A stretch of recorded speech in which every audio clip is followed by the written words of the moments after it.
the right innovation at the right time, which is something that I find myself asking myself in my business career, because we're a technology company and we're always looking for the next best thing, the next application to develop, the next business need to fulfill. The typical hype cycle. So this is the hype cycle for 2010 as of August. And essentially what you have, they've charted these technologies on this curve, and they've actually got particular sectors. So at the very beginning here, you have a technology trigger, which is when a technology is new, it's fresh, somebody's invented it. For instance, such as 3D printing, internet TV, augmented reality, which is spoken about. These are all new technologies which have just recently come to the market, or have not come to the market, I suppose are the wrong words. They've actually come into existence and they're available for high-tech organisations or other business to invest money to take them further to see if they can actually make some money. Now the next sector we get is the peak of inflated expectations. As I said earlier, we have to be careful that we do not overestimate the short-term benefits of a technology, and the result of that is some technologies become completely overhyped, such as 4G standard, 3D flat panel TVs as of last year. The meaning of that is that they are completely overhyped and people are beginning to realise they're not as good as they initially sounded. So what you have then, you have a sudden drop into the trough of disillusionment. There's some really interesting terms in these research studies. So as something falls into the trough, it's where people finally think, okay, we've had enough. We've tried to develop this technology, we've tried to utilise it to make money, and we've just realised all we've done is we've wasted a lot of money, or they perceive they've lost a lot of money, and that they're not achieving the business benefits that they initially thought would occur at this stage. So essentially what happens next is the interesting bit. Now each year, if I had a copy of 2009, 2011, you see these technologies moving along to the right. And essentially, just to quickly cover what each of these icons mean, if it's got a white dot there, it's less than 2 years. If it's a slight blue, 2 to 5 years to maturity. Maturity meaning whereby you can actually start making money from the technology and it's usable and it's mature. Then you have some technologies that may take 5 to 10 years. Then you have some that take more than 10 years, and then you have some which are obsolete before they reach the plateau. And I think we've got one here, broadband over power lines. We can't even get broadband over copper lines working, so I don't know how we're going to manage that, but it seems that it's going to be obsolete fairly soon. What step you have decided to after a decline and to pick it up? Okay. What me and my colleagues, everybody has a different view of this. Some people believe you have to jump in at this stage regardless, because if you get in early, you make the contacts. It will cost money, but you make the contacts. And essentially when you get to this stage, you would have had all that period of research, so then you can go forward and actually start making some money. But that's not viable for my business, and it's not viable for the vast majority of businesses, because you just don't have those kind of funds available to be. It's a bit like a lottery. So some people would say there, other people would say jump in at this stage, but the problems at this stage you're likely to receive is if you're looking for venture capital or investment, the chances are you won't receive it. You'll receive investment there, but the bottom line is a year later you'll end up there. So it's a difficult situation. What we are looking at, we're looking at maybe at this stage. So that's my company's focus, the slope of enlightenment, which is where businesses start going back to the technology and thinking, hang on, maybe there's something here, maybe we can generate some revenue from this, and they start investing in it and moving forward until eventually you get to the plateau of productivity, which is where it's usable, the users are happy, the product's mature, and you're making money, which is the ideal place to be. So to answer your question, everybody has a different view, but our view at the moment is we need to be in this space. And to shed some more light on this, for instance, to give you an example to illustrate it better, if we were to think back to the great dot-com bubble burst of 2000, what we would find is in 1995 to 2000, you'd have a lot of technologies up at that stage, and then in 2000, you'd have a complete collapse with the bubble burst. A lot of businesses went bust, but then out of all the, at the end, after all the trouble that they had in 2001, 2002, certain companies made it out, such as Amazon, eBay, many other these big online retailers made it out, whereas others, such as Boo.com, couldn't recover and went under with massive losses.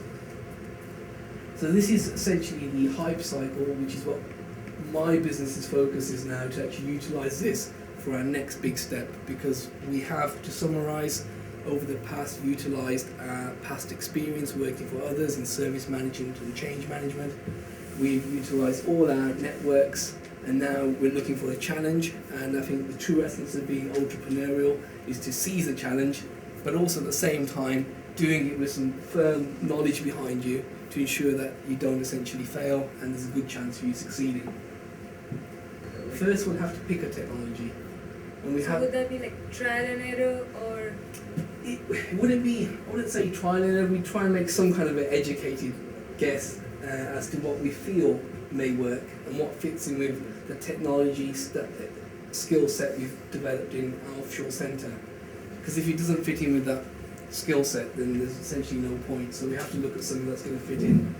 But once we pick something, this guide gives you a brief idea. For instance, if we were to pick up internet micropayment systems, you could say 2 to 5 years before you get to a stage where you're at the plateau of productivity. So it's a long-term view. It's a long-term view.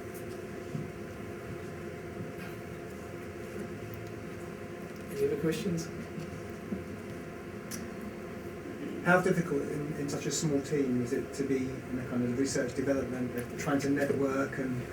Very difficult. Very, very difficult. In the early days, it was just myself and my business partner, and we had developers, and it was just myself and my business partner running around trying to develop our networks, to meet people. But the problem we found was, one of the biggest challenges you'll have is, on one hand you want to run out and meet people, but on the other hand you have to make sure you can deliver.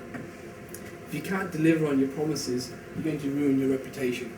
And a reputation is easy to make, but it's very easy to lose. Sorry, it's very hard to make, so you misheard that.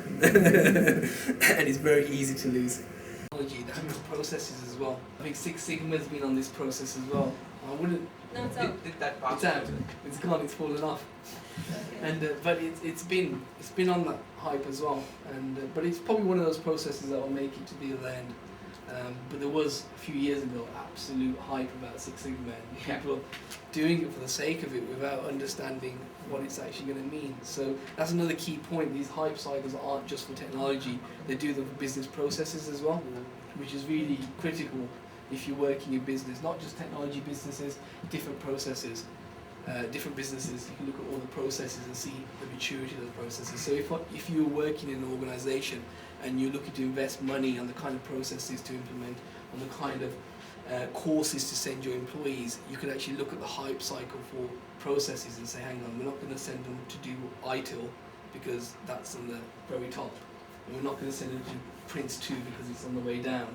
But we'll send them to do Six Sigma because it's on the way up, which means it's still cheap to train, but it's going to be useful in future. So yeah. So do you think Six Sigma is going to be obsolete? I don't think it's obsolete. I don't think it'll be obsolete. I think it's there to stay eventually, but it's had that period. But all processes have that, and all technologies have that, where it's overhyped. And because what you get with overhyped is people misusing the technology of the process, and they start thinking up new ways of using it and potential new gains and dreaming of amazing scenarios that we can achieve this, we can achieve that, but really it's not the fact. Whereas the people who probably initially behind it are probably dreading when their process or their technology hits the peak of the hype cycle. So in a way, you need to be kind of holistically quite educated, culturally, socio-economically, don't you? You do, yeah. To be able to sift through what a journalist is writing, and is this Yeah. technology trigger, high expectation, unreal? Yeah. Because it is. You've hit the nail on the head. It's quite journalism driven. Mm. You know, all these figures essentially come from using technology to analyse news reports. They can actually analyse the report to see if it's a negative report, a positive report, and then that helps them to plot this curve. It's quite interesting because if you've got talent like for development, you spot a gap in the market, you can manage workflows well.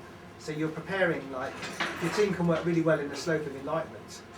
And as soon as something comes up, use the right buzzwords and the kind of in thing, you then target your investors at the And hype peak, it, don't you? Yeah. A lot of businesses do that, and Mhm. you know, and it's probably something that, you know, in the long term we might look at, because Mhm. it's beneficial to get in at that stage to get the funding that you require Mhm.